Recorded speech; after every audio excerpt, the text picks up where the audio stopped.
जय हिंद आप सभी को। आप सभी का हमारे YouTube चैनल पर बहुत बहुत स्वागत है। हमारे आधुनिक काल से संबंधित महत्वपूर्ण प्रश्न चल रहे हैं, जिनमें से अभी तक हम लोगों ने 70 प्रश्नों को देख लिया। बाकी के प्रश्नों को देखते हैं। तो चलिए 71वां प्रश्न देखते हैं।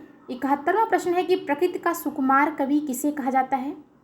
पंत को, प्रसाद को, श्रीधर पाठक को, हरिऔध को। तो 71वें प्रश्न का जो राइट आंसर है वो ऑप्शन ए है। पंत को कहा जाता है। तो इसका ऑप्शन ए जो है वो सही है। अगला प्रश्न है, कविता करने की प्रेरणा मुझे सबसे पहले प्रकृति निरीक्षण से मिली, जिसका श्रेय मेरी जन्मभूमि पूर्वांचल प्रदेश को है। यह कथन किस कवि का है? जयशंकर प्रसाद का, महादेवी वर्मा का, सुमित्रा नंदन पंत का, सूर्यकांत त्रिपाठी निराला का। तो ये जो कथन है ये सुमित्रा नंदन पंत का कथन है। तो 72वें प्रश्न का जो ऑप्शन सी है वो सही है। अगला प्रश्न है कि किस कवि के काव्य का क्रमिक विकास छायावाद, प्रगतिवाद एवं नवमानवतावाद के रूप में हुआ है? सुमित्रा नंदन पंत, जयशंकर प्रसाद, महादेवी वर्मा, निराला। तो 73वें प्रश्न का जो राइट ऑप्शन है वो ऑप्शन ए है। सुमित्रा नंदन पंत जो हैं इनके बारे में कहा जाता है कि इनका जो क्रमिक विकास है वो छायावाद, प्रगतिवाद एवं नवमानवतावाद के रूप में हुआ है। तो इसका ऑप्शन ए जो है वो सही है। अगला प्रश्न है कि हिंदी में मधु काव्य की रचना का श्रेय किसे दिया जाता है? दिनकर को, बच्चन को, रमानाथ अवस्थी को, भवानी प्रसाद मिश्र को। तो 74वें प्रश्न का जो राइट आंसर है वो ऑप्शन बी है, बच्चन को दिया जाता है। नेक्स्ट प्रश्न है कि मधु कलश के रचनाकार का नाम बताइए। हरिवंश राय बच्चन, बालकृष्ण शर्मा नवीन, अयोध्या सिंह उपाध्याय, रामधारी सिंह दिनकर। तो मधु कलश के जो रचनाकार हैं वो हरिवंश राय बच्चन हैं। तो 75वें प्रश्न का जो ऑप्शन ए है वो सही है। नेक्स्ट प्रश्न है, बजी नफीरी और नमाजी भूल गया अल्लाह ताला, यह पंक्ति किस कवि की है, किस रचना से है? दिनकर की उर्वशी से है कि हरिऔध के रस कलश से है, बच्चन के मधुशाला से है कि राम नरेश त्रिपाठी के पथिक से है? तो ये जो पंक्तियां हैं ये बच्चन के मधुशाला से हैं। तो 76वें प्रश्न का जो ऑप्शन सी है वो सही है। अगला प्रश्न है, कौन सा छायावादी कवि आकाशवाणी में सेवारत था? प्रसाद, पंत, बच्चन, दिनकर। तो 77वें प्रश्न का जो ऑप्शन बी है वो सही है। पंत जो थे वो पहले कहाँ पे जो सेवारत थे? वो आकाशवाणी में थे। तो 77वें प्रश्न का ऑप्शन बी सही है। अगला प्रश्न है कि इनमें से कौन सी रचना पर ज्ञानपीठ पुरस्कार प्राप्त हुआ है? कामायनी, दीपशिखा, चिदंबरा, अनामिका। तो जो चिदंबरा है इस पे जो है ज्ञानपीठ पुरस्कार प्राप्त हुआ है। अगला प्रश्न है कि धिक जीवन जो पाता ही आया है विरोध में, किसके जीवन का सत्य अभिव्यक्त हुआ है? निराला के जीवन का, हनुमान के जीवन का, लक्ष्मण के जीवन का कि विभीषण के जीवन का? तो ये जो पंक्ति है वो किसके जीवन के बारे में जो अभिव्यक्त हुई है? तो ये निराला के जीवन के बारे में है। तो इसका ऑप्शन ए जो है सही है। अगला प्रश्न है, सरोज स्मृति में सरोज कौन है? निराला की पत्नी, निराला की प्रेमिका, निराला की माता, निराला की पुत्री। तो 80वें प्रश्न का जो ऑप्शन डी है वो सही है, निराला की पुत्री थी और इनका जो है देहांत हो गया था। तो इन्हीं की जो है याद में जो है सूर्यकांत त्रिपाठी निराला ने सरोज स्मृति की रचना की थी। अगला प्रश्न देखते हैं। अगला प्रश्न है, हम दीवानों की क्या हस्ती है, आज यहाँ कल वहाँ चले, यह पंक्ति किस कवि की है? माखनलाल चतुर्वेदी की, बालकृष्ण शर्मा नवीन की, भगवती चरण वर्मा की कि नरेंद्र वर्मा की? तो ये जो है किसकी पंक्ति है? तो ये जो महत्वपूर्ण पंक्ति है ये भगवती चरण वर्मा की पंक्ति है। तो 81वें प्रश्न का ऑप्शन सी जो है वो सही है। अगला प्रश्न है कि कुछ ऐसी तान सुनाओ जिससे उथल पुथल मच जाए, यह पंक्ति किस कवि की है? बालकृष्ण शर्मा नवीन की, माखनलाल चतुर्वेदी की, नरेंद्र शर्मा की, सुमित्रा नंदन पंत की? तो ये पंक्ति बहुत ही महत्वपूर्ण पंक्ति है और ये जो पंक्ति है ये बालकृष्ण शर्मा नवीन की पंक्ति है। तो 82वें प्रश्न का जो ऑप्शन ए है वो सही है। अगला प्रश्न है, कुकुरमुत्ता कविता किस कवि ने लिखी? पंत ने, निराला ने, राम नरेश त्रिपाठी ने, माखनलाल चतुर्वेदी ने। तो ये कुकुरमुत्ता जो है ये निराला की बहुत ही महत्वपूर्ण कविता है। तो इसका ऑप्शन जो है बी सही है। अगला प्रश्न है, अबे सुनबे गुलाब में गुलाब किसका प्रतीक है? पूंजीपति का, कृषक का, शोषित का, जमींदार का। तो अबे सुनबे गुलाब में जो गुलाब है वो पूंजीपति का प्रतीक माना गया है। तो 84वें प्रश्न का जो ऑप्शन ए है वो सही है। अगला प्रश्न है कि दिनकर की किस रचना पर ज्ञानपीठ पुरस्कार प्राप्त हुआ है? रेणुका पे, हुंकार पे, सामधेनी पे, उर्वशी पे। तो 50वें प्रश्न का जो ऑप्शन डी है उर्वशी, इस पे जो है दिनकर को ज्ञानपीठ पुरस्कार मिला था। तो इसका ऑप्शन डी सही है। अगला प्रश्न है कि श्वानों को मिलता दूध वस्त्र भूखे बालक अकुलाते हैं को मूल भावना की दृष्टि से किस प्रकार की कविता माना जाएगा? प्रगतिवादी मानी जाएगी, छायावादी माना जाएगा, प्रयोगवादी माना जाएगा या नई कविता माना जाएगा? तो ये जो पंक्तियां हैं ये प्रगतिवादी मानी जाएंगी। तो 86वें प्रश्न का जो ऑप्शन ए है वो सही है। अगला प्रश्न है कि आधुनिक मीरा के नाम से किसे जाना जाता है? सुभद्रा कुमारी चौहान को, सरोजनी नायडू को, महादेवी वर्मा को, उषा प्रियमवदा को। ये भी बहुत ही महत्वपूर्ण पंक्तियां हैं, महत्वपूर्ण प्रश्न है ये भी पेपर में कई बार रिपीट हुआ है कि आधुनिक मीरा के नाम से कौन जाना जाता है? तो आधुनिक मीरा के नाम से महादेवी वर्मा को जाना जाता है। तो इसका ऑप्शन सी जो है सही है।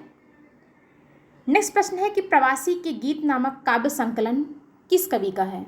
हरिवंश राय बच्चन का, नरेंद्र शर्मा का, माखनलाल चतुर्वेदी का, भवानी प्रसाद मिश्र का। तो प्रवासी गीत के काव्य का जो संकलन है वो नरेंद्र शर्मा का है। तो 88वें प्रश्न का ऑप्शन बी सही है। इसका ऑप्शन बी सही है। अगला प्रश्न है कि मधुशाला एवं मधुबाला काव्य संकलनों की रचना किसने की है? माखनलाल चतुर्वेदी, बालकृष्ण शर्मा नवीन, हरिवंश राय बच्चन, नरेंद्र शर्मा। तो 89 प्रश्न का जो है जो ऑप्शन सी है वो सही है कि मधुशाला और मधुबाला काव्य का जो संकलन है ये किसका है? ये हरिवंश राय बच्चन का है। तो इसका ऑप्शन सी जो है सही है। अगला प्रश्न है, आप लेकिन एक चीज़ ध्यान दीजिएगा, ये सभी जितने भी क्वेश्चन आपको देखने को मिल रहे हैं ये परीक्षा की दृष्टि से वेरी इंपॉर्टेंट नहीं मोस्ट इंपॉर्टेंट क्वेश्चन है। इन सबको विशेष ध्यान दीजिएगा। मतवाला और समन्वय नामक पत्रों का संपादन किस छायावादी कवि ने किया? जो शंकर प्रसाद ने, निराला ने, पंत ने, मुकुटधर पांडे ने। तो मतवाला और समन्वय नामक पत्रों का जो संपादन है वो सूर्यकांत त्रिपाठी निराला करते थे। तो 90 प्रश्न का जो ऑप्शन बी है वो सही है। अगला प्रश्न है कि प्रसाद की प्रथम छायावादी कृति कौन सी है? झरना, आंसू, लहर, कामायनी। तो प्रसाद की जो प्रथम छायावादी कृति मानी जाती है वो झरना मानी जाती है। तो इसका जो है ऑप्शन ए सही है। अगला प्रश्न है कि इनमें से कौन सी रचना निराला की नहीं है? परिमल, शोकोच्छ्वास, गीतिका, तुलसीदास। तो इसका जो ऑप्शन बी है वो जो है सही है। ये शोकोच्छ्वास जो है ये निराला की नहीं है। बाकी परिमल, गीतिका और तुलसीदास ये तीनों जो रचना है ये किसकी है? ये निराला की है। इसका ऑप्शन बी सही है। अगला प्रश्न है कि जूही की कली नामक कविता का प्रकाशन वर्ष क्या है?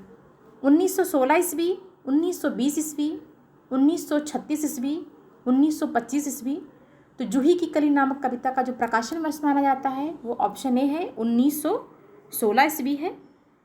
तो 93 का ऑप्शन ए जो है वो सही है।